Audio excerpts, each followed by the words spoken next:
कि संसार में लोग इतना परेशान क्यों हैं। तो कबीर साहब ने एक ही बात बताया है कि संसार के नर नारियों को आत्मज्ञान नहीं है, आत्मबोध नहीं है, स्वरूप स्थिति का अभ्यास नहीं है, अपने आप की पहचान नहीं है। कितने लोग तो यही समझते हैं कि जो कुछ हूँ तो मैं शरीर हूँ, मैं अपने शरीर को ही मानते कि मैं शरीर हूँ। और कितने लोग मानते जो कुछ है सो मेरा परिवार ही सब कुछ है। नहीं, ऐसा नहीं है। इस तरह के परिवार तुम्हें न जाने कितनी बार मिल चुके हैं और कितनी बार छूट चुके हैं, कितनी बार बिछुड़ चुके हैं और कितनी बार फिर मिलने वाले हैं। और ये परिवार अभी मिला है, ये भी मृत्यु का एक झटका इस परिवार से तुमको दूर कर देगा। ये परिवार ही सब कुछ नहीं है, ये बिजनेस ही सब कुछ नहीं है, ये सब गाड़ी लाड़ी बाड़ी साड़ी ये सब कुछ नहीं है।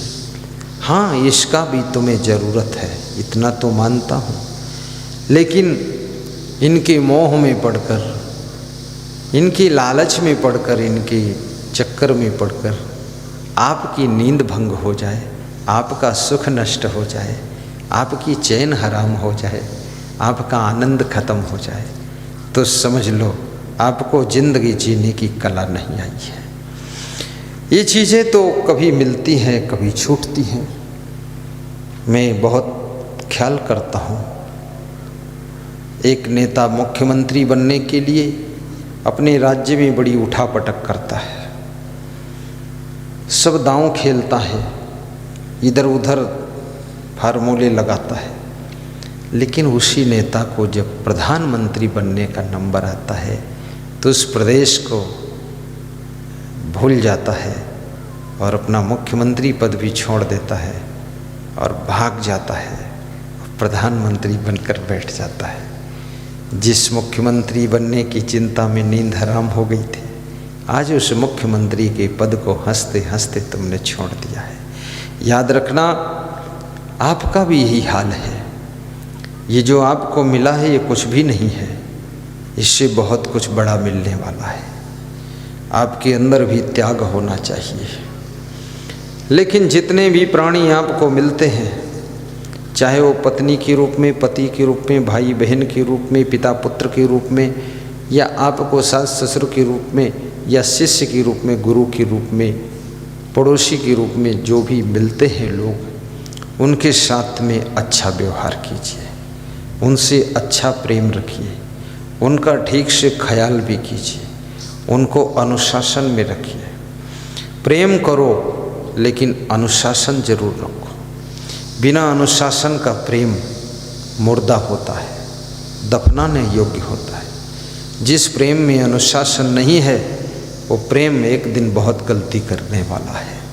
इसलिए आपका अनुशासन आपकी पत्नी पर भी होना चाहिए, आपका अनुशासन आपके पति के ऊपर भी होना चाहिए, आपका अनुशासन आपके बेटे और बाप पर भी होना चाहिए, आपका अनुशासन जहाँ रहो वहाँ सब पर होना चाहिए, और दूसरों का अनुशासन तुम पर होना चाहिए।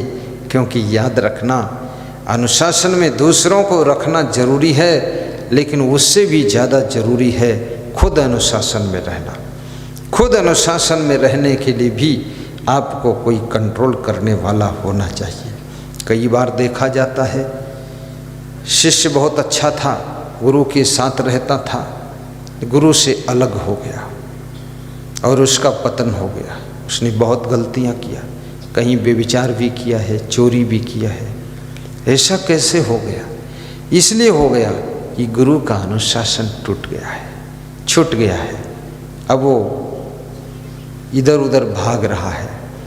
आप देखिए, नहर के दोनों किनारों के बीच में जो पानी बहता है, वो पानी किसी के खेत में हरियाली ले आता है, लेकिन किनारों को तोड़कर जो पानी अलग निकल जाए, वो पानी किसी का खेत डुबा देता है, किसी खेड़ू का नुकसान भी करता है।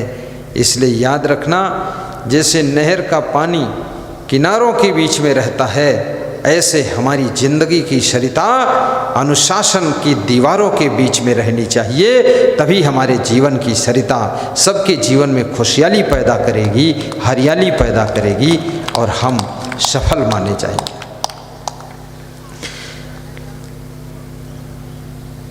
सेल्फ डिसिप्लिन, इंग्लिश में एक शब्द आता है Brajnandan, self discipline. Self discipline का मतलब होता है, सेल्फ माने स्वयं होता है और डिसिप्लिन माने अनुशासन होता है।